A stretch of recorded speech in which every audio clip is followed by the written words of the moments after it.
Hello. Yes. Hi. Thank you everyone for being here. I'm really thrilled that this book came into my life. It's everything that I wish some of my textbooks in conservatory and universities had been like, because this really made me care about music, and I already cared a lot about music. It's full of wonderful insights into the industry in general. Of course, there's so much about the music, about the people who play it, about the experiences of being a musician, the ups and downs that come with it. But everything is delivered as a story, and the story that we can all care about. So I'm really excited to chat with Arianna about how this came to be. I mean, last time we saw each other was probably at Juilliard. We were classmates at Juilliard years ago, and we didn't really know each other very well. But you know, when we left, you were just kind of going to be, you know, a great artist, a performing artist. You were on your way to be doing those things. And then a few years ago, I read this incredible soul-crushing article in the Washington Post about your experience of leading music. And I want you to get a little bit into that. And now you're this published author of a brilliant book. So I want to get the story behind all of this, how that all came to be. Yeah, well, it's been an interesting journey to get here. I mean, as you know, training to be a classical musician is really challenging, and there are a lot of things about it that are very that I found unexpected. So the training itself, you just sort of are on this path, and you don't really think about it. You just sort of, you know, go with it. And then at a certain point for me, I looked up and I realized that my pursuit of excellence on the violin was directly in conflict with my love of music, or my ability to appreciate music. And I know a lot of amazing artists who are doing an amazing job of keeping that joy of playing alive. And for me, I just got so fixated on other things that it just became, more of a challenge. And writing was something I always have loved to do. I'd never really considered it professionally until I think, I was on this tour, and I had just gotten this horrible review from a critic in Montreal. You know, it feels awful. I mean, you don't know, probably. You probably never got no. And I felt like it was so unfair, and he was a really mean critic. A lot of people hated him. And I just I was so angry. I started writing a bunch of short stories about his murder. And it was really good therapy. And I felt like, oh, like this is kind of fun. I feel like maybe, you know, I showed them to some people. I didn't publish them also because I couldn't actually I wanted them to kill him, but I couldn't make them actually do it. And so it was like a failure all around. But anyway, that's when I started to think I could see myself doing this more. And and then so it started with some articles, and eventually I landed on this as something I wanted to do, both because I saw maybe a need for it, and also because I felt a need for it in me and my life. Right. So that brings me to my next question then. What was the need? I mean, the first thing that I see when I Google is classical music. The word that pops out is dead. So we have a serious PR problem with classical music. It's on the decline. What makes you feel that we needed this book? What makes it important for us? I mean, I've already told you why it's important to even somebody like me, and I know a lot about music. I love it. I go to concerts.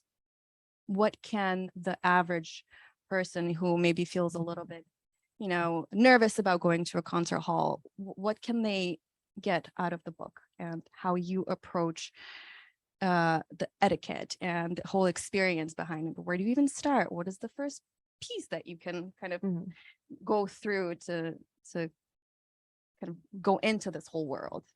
Yeah, well, I mean, it's exactly. So I was thinking a lot about people who are either curious about classical music, who don't know where to get started. So I have friends like this who come to me for recommendations. I'm sure you as well. And it's hard because there are classical music books, and probably some great ones that I don't even know about. But a lot of the books I've read are very, they're either very general and there isn't that much that's specific about the industry itself, or it's not such an insider look, or they feel technical, and that can be off-putting for people who are trying to just get a casual start.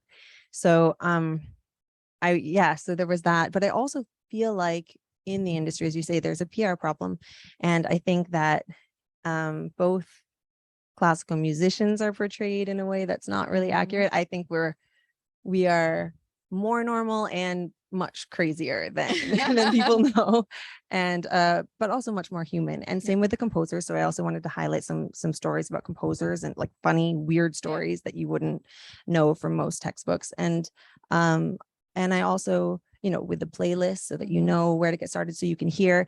One of my big things is that classical music isn't a real genre. It's just a collection of music from hundreds and hundreds of years. It's the weird pressure that people feel both inside the industry and out, that they have to enjoy all of it, or like all of it, or in order to feel that they have a right to listen to any of it. So I wanted to be able to highlight the differences between music from different times. But also, because we were just speaking of having a right to it, that's also a big issue. I feel like I was really lucky. My dad's a pianist, so I grew up feeling entitled to this repertoire. And I think there are so many people in the world who just don't have that feeling. They feel like it's not for them because it's for rich people, or because it's, you have to have a special education to appreciate it. And I really wanted to create something that would be fun to read, that would give people a starting point, but that was also specific, so that when you walk away from it, you feel like you're on the inside instead of on the out. And so this is the most comprehensive guide to classical music, and like Arianna said, it covers so much. It covers the repertoire, it talks about different instruments. It talks also about the personalities of those instrumentalists, and it's actually pretty brilliant. Okay, give us a couple instrumentalists that are, unique. You mean the instrument types? Yeah, instrument types. Okay, so I mean, violinist. I'm a violinist, so I'm allowed to say whatever I want about violinists. And we're very type A and kind of like overachievers. And it's interesting to think about.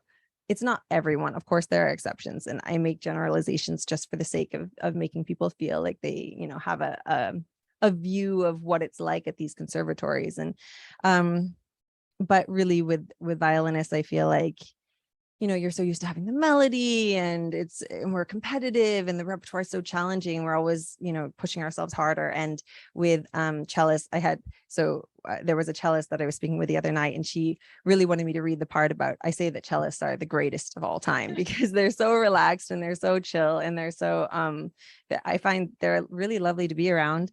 And I talk about how, they have end pins, and the proof that that they're chill is in the fact that a lot of people don't know what an end pin is. If singers had end pins, then you would know what they were by now, because they would have popped up in the news. Like opera singers are then exactly, passionate, and so again, it's all playful stereotypes. Pianists are very intellectual, and I always feel kind of inferior when I'm around them. And intimidated, because I think that they're, just the fact that they read so many notes at the same time, for me as a violinist, it makes me feel like I don't know enough. I don't have enough information. So you cover a lot of reasons why we people in the industry care, and why we do what we do, as challenging as it is. But why is it important to care about classical music? Why does classical music matter? Well, I can read. So there are a lot of reasons, and one of them is I tell a story that I really love, that I'll just summarize, that was one of the inspirations behind writing this book for me.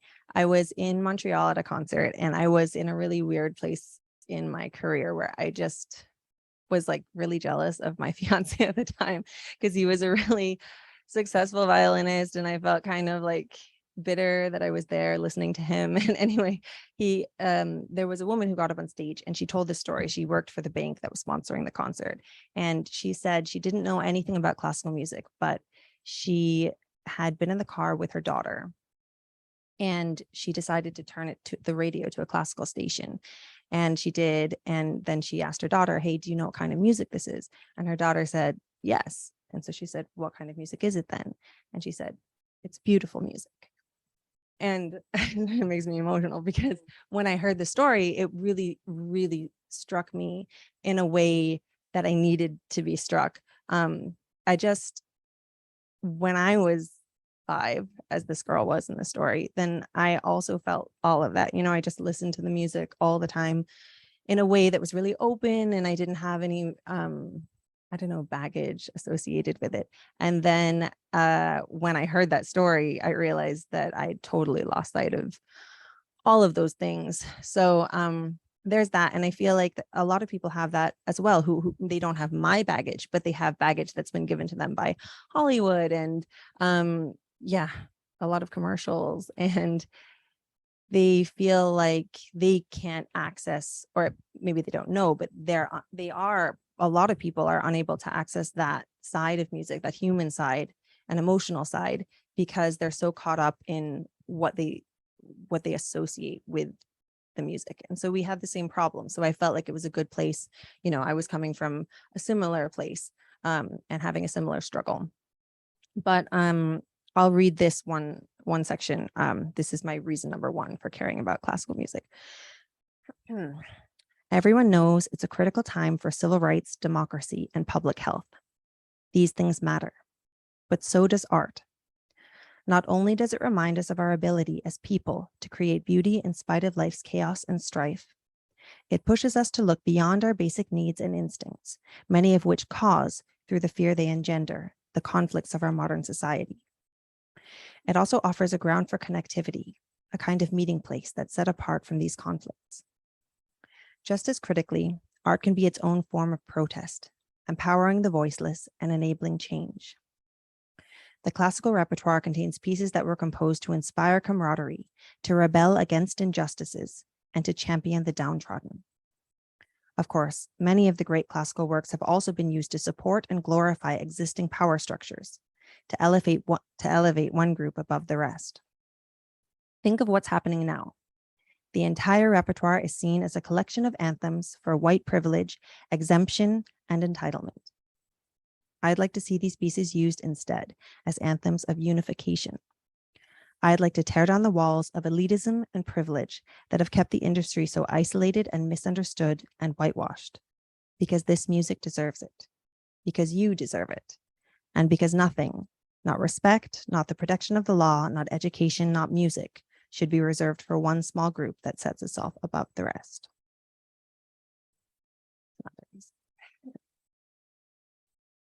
Thank you for sharing that. I want to ask you about the Mendelssohn violin concerto. It's an important piece, sort of the genesis of your love for the instrument, for music. And that piece comes up in different times in your life where you are not the same person as you were previously. Can you walk us through the evolution of Arianna, evolution of the violinist, evolution of the person, and where you are today with that piece? Yeah, so the Mendelssohn, it's weird because I didn't even see it in this way. Everyone should write a book about their life, because you start to look at things in a really different way, and it's interesting.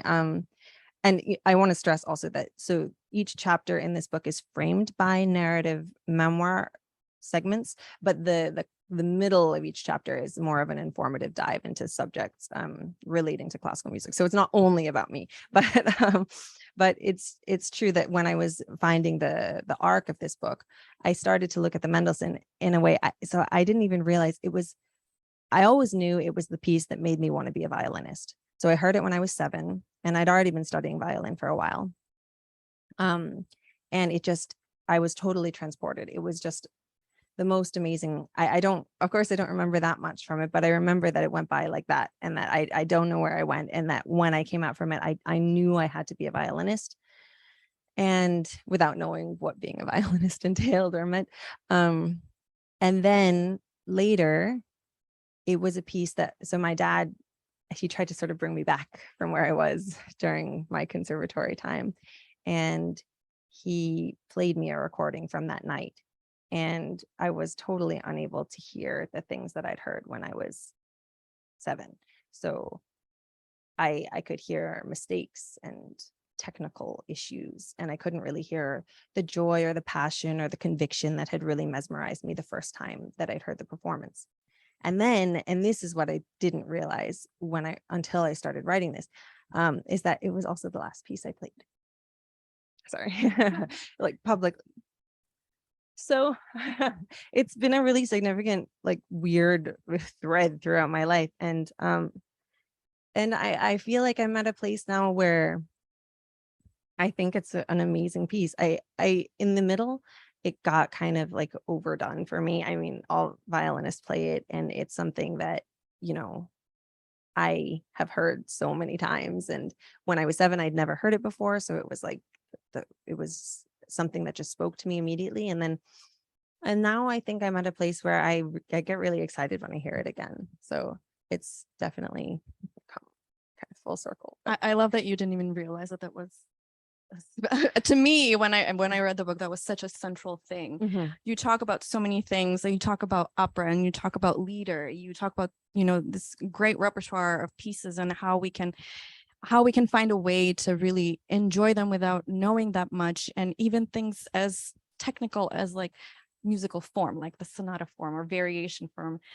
How boring is that? But you find a way to paint a picture. Everything has a story. But then woven into these things that are meant to introduce you to classical music and to keep your interest with it are these personal stories. And one of the central themes, of course, is the idea is, the artist and the all-consuming kind of the perfectionism of the artist and all of the negative things that you harbor inside of yourself, that you become your own worst enemy. And so some of those things were very, very powerful, very poignant, and of course as an insider in the industry, I that really spoke deeply to me. So one of the things you talk about is this idea of perfectionism, that chase of being, just really getting it, nailing it. And of course that doesn't exist at any level, right? So as somebody who chased that for so long, as we all do and did, you came to a point where you can speak so freely now. You are so honest. You are, there's so much humility in the way that you write about your life and about the music that you really love. And that really does come across. How did you find that voice? How did you one day say, I can speak candidly, like there's no pretense. I can tell you exactly why this is great and why you should care. How did you get there? I mean, I think it would have been really hard for me to write this book if I were still trying to be hired as a musician. I say a lot of like, it's really biased. I mean, there are a lot of opinions in it, and I'm really open about the fact that these are my opinions and that I don't want people to feel like they have to share them. I really go after medieval music a lot in a way that that I don't think that I could do if I wanted people to hire me and to have keep options open. So I think it was really important for me, just in terms of getting to the point of writing this book, that I stopped performing. Also probably just for my whole mental state. It's again, I know amazing performers who are so happy performing. I just don't think that I'm really wired. There was a whole side of my personality that I was probably suppressing or ignoring, and so that's what comes out in this book, like overflows in this book probably a bit too much. And yeah, so it was in reconnecting with the music and also experiencing it with people who are not musicians. So my husband is a lawyer, and he really enjoys music, but he doesn't know anything about it. So it's really nice to be able to sort of try to imagine what it sounds like to him and to my kids. and yeah, and then to just let myself be unfiltered. Yeah. And yeah. Yeah, for sure. I have a sort of a rapid fire.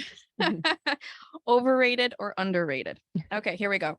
Overrated or underrated? Bach. Oh, underrated. Clapping between movements. Underrated.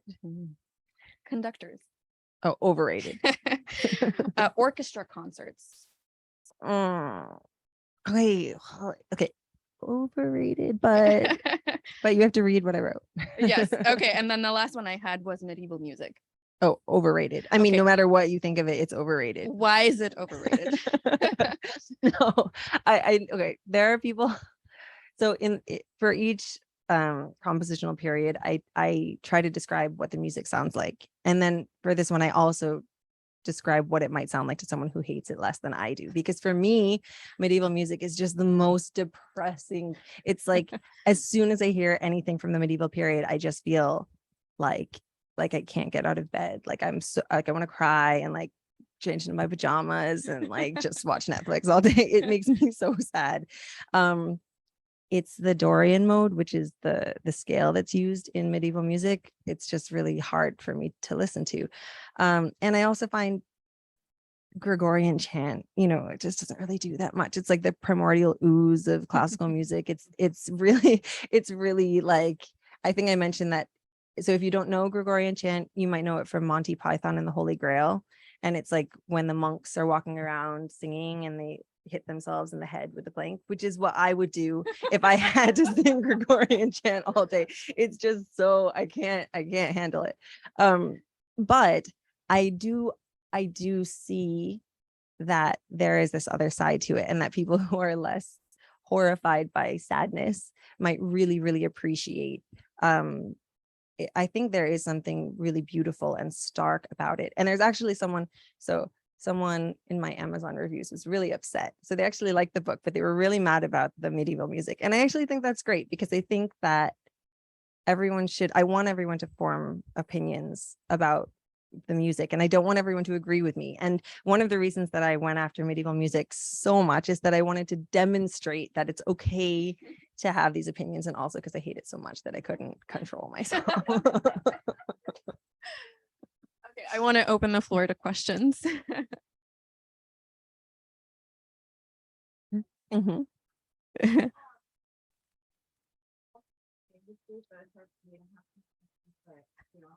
I've noticed that there's always the push for like the next child prodigy or the next young sensation. I was just wondering if you have opinions about where it is now versus 10 years ago, or if you think that that's going to change in the future, given the perspective of classical music. No, it's a really interesting question. And sorry. So the question is, it has to do with child prodigies, and whether, so there in the industry, there is this obsession with child prodigies, and whether I think that this is something that will continue or that will change. And I do actually talk about the history of child prodigies in classical music, because Mozart, going way back, there was this huge, it was like this fad, it was really fashionable back in Mozart's time for there to be these little wunderkinds running around. And so it's hard to imagine that it will go away completely, since it's been part of the industry for so long. But I also feel like it's less important now in the industry than it was, the age thing. I think for a long time, I mean, when I was growing up as a violinist, I felt like the clock was ticking, my time was running out. By the time I got to Juilliard, it was almost too late, it felt like, because I mean, you can win an international competition, but it feels like it's hard to break through. There are, as you say, so many child prodigies, and some of them burn out, some of them keep going, but then they're joined by a lot of other, I don't know. I think that what will be important moving forward is more people's, I hope, the individual voice that you bring, and also the level of innovation. So one big reason that I wanted to write this was also that I think there are so many amazing things happening in the industry, and so many artists who are doing such exciting things. And unfortunately, I think the only people who really know about those things are the people who are already paying attention to the industry. So it's not, it's just so isolated that it's hard to make outside audiences aware of all of these exciting things that are going on. So I hope it will be more about creativity and less about how old you are. I think also it would be great, my dad, it's a pianist, and he always used to joke that he wasn't living vicariously through me. He just needed me to get famous so that he could accompany me. And then people would be like, forget the violinist, who's that pianist? But I think it's time for like a super old classical musician. No, like who's never been discovered. That would be awesome. I would love that. Yeah.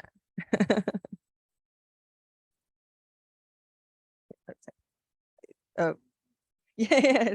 Yeah, go ahead.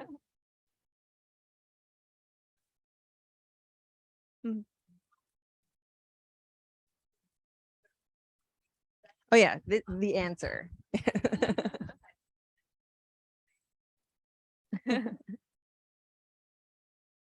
Okay, so the question is about classical music's PR problem and how we fix that.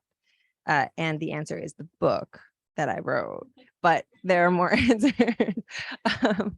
I think, again, so the creativity is a big part that we discussed with. I also think, there needs to be more diversity. And as I understand it from people who are on the faculty of these conservatories, there is much, much more diversity that's also coming. So I think that's part of it. It just can't be, everyone has to feel represented, right? So when you're listening to artists, and there are organizations, there have been for ages, like the Sphinx organization, making a big difference. But I also think now my former teacher, Lin Ching, he was just saying that his class at Boston Conservatory is the most diverse ever by far. And so this will help. But I also think it's sort of a matter of drawing attention to the innovation that's going on and people continuing to innovate. So, and there also needs to be, in Canada, I've played in some really great festivals in Canada, and one of them has all of these amazing, it's like hundreds of concerts in the span of a week or something. And a lot of them are free. So you have like Handel's water music and the ensembles floating down the canal in the middle of the city. So even if you don't want to go to a concert, you're going to a concert. And then they have museum takeovers where they do like a different musician or ensemble in each exhibit, and the audience can just walk in and out and interact with them. I think that there needs to be a bit of this.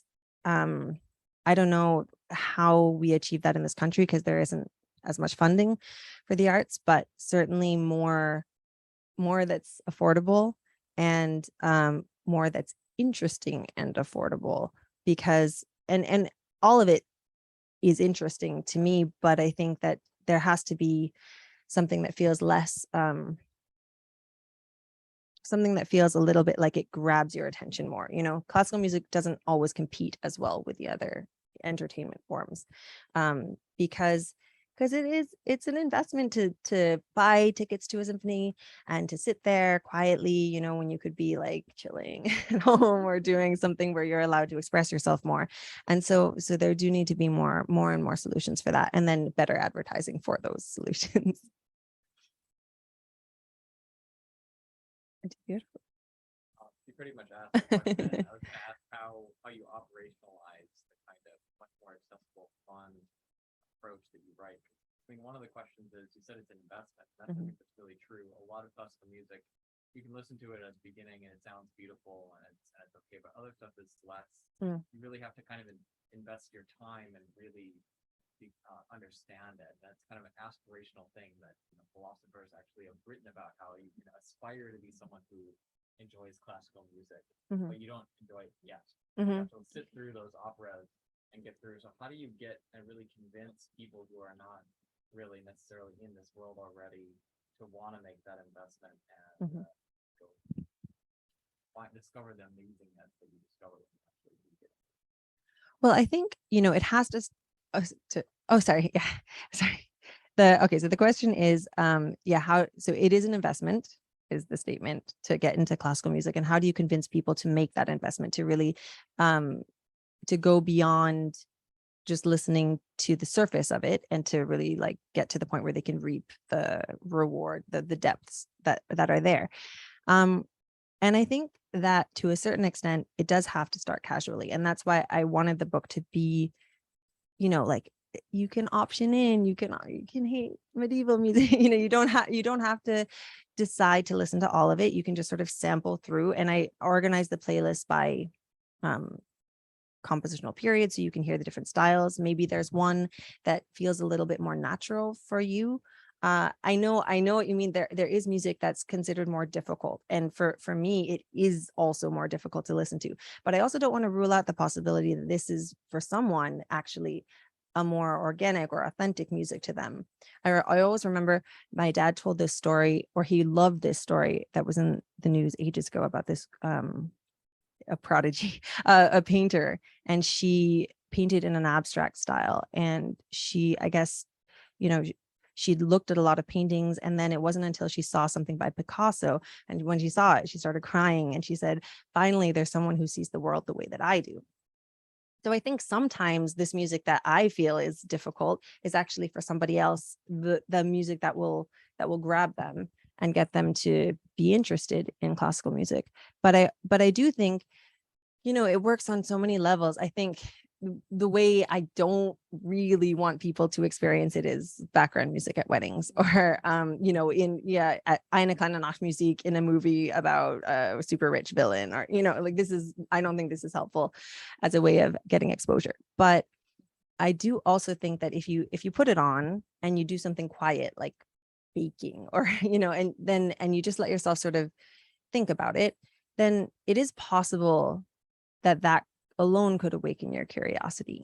But I also think, again, having programs and offerings from both big and small musical, like, performing arts organizations, I think this is something that could help a lot to bring people just to the point where they're willing to at least listen with a little more focus. Because I think that's really, I don't think necessarily you have to know what's going on in the piece, although in the book I do talk about structure and form and style, so that it gives people ideas of what they can listen to, and also, like, specific, sometimes there are things that actually signify meaning in music, like galloping hoofs, or, you know, like little things that you could recognize and pick up on with your ears.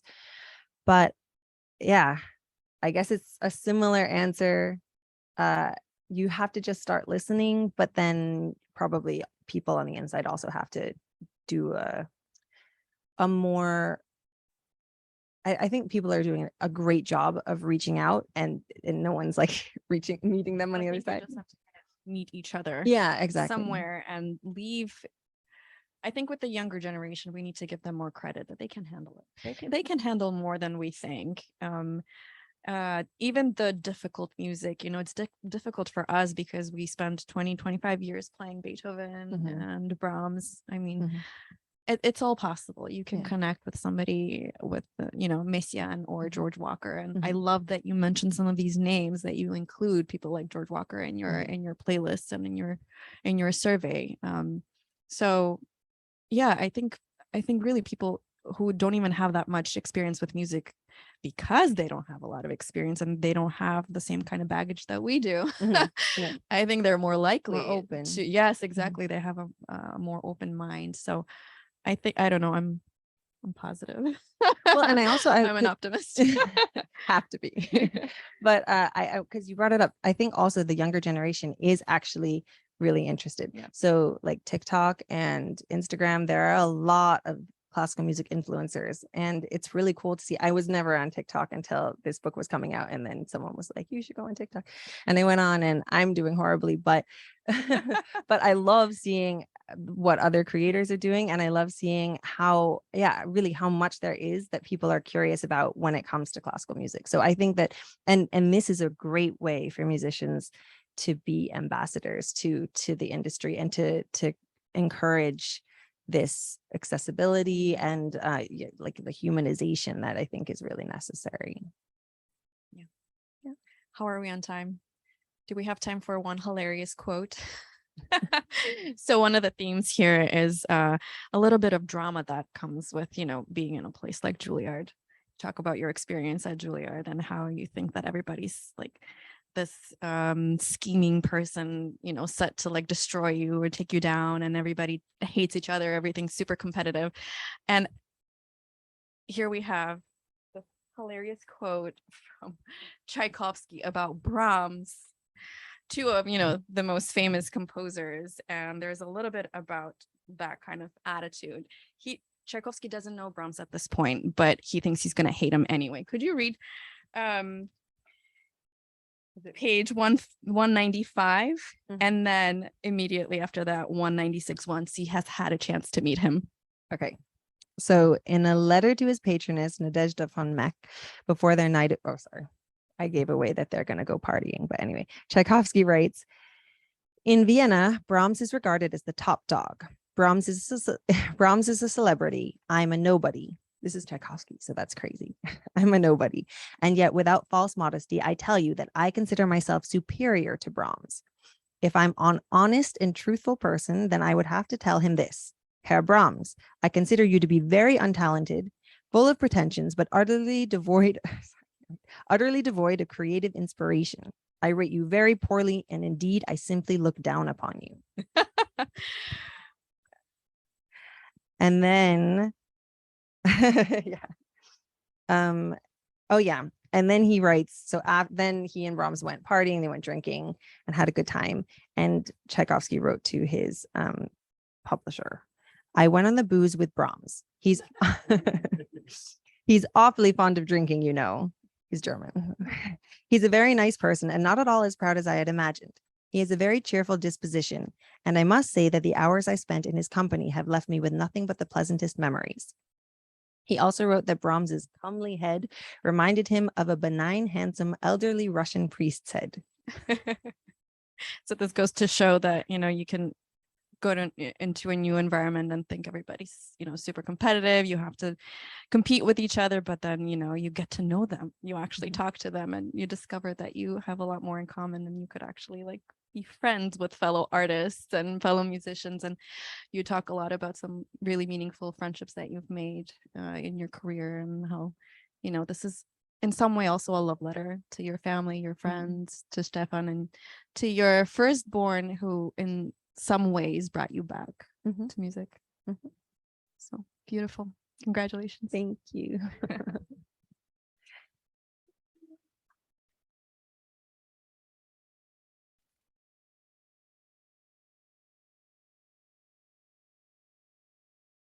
Okay, thank you all for joining us tonight. I'm going to set up a little card table so that we can do a little signing. If you are able to set your chairs to the side, we would appreciate it. And thank you all for being here tonight.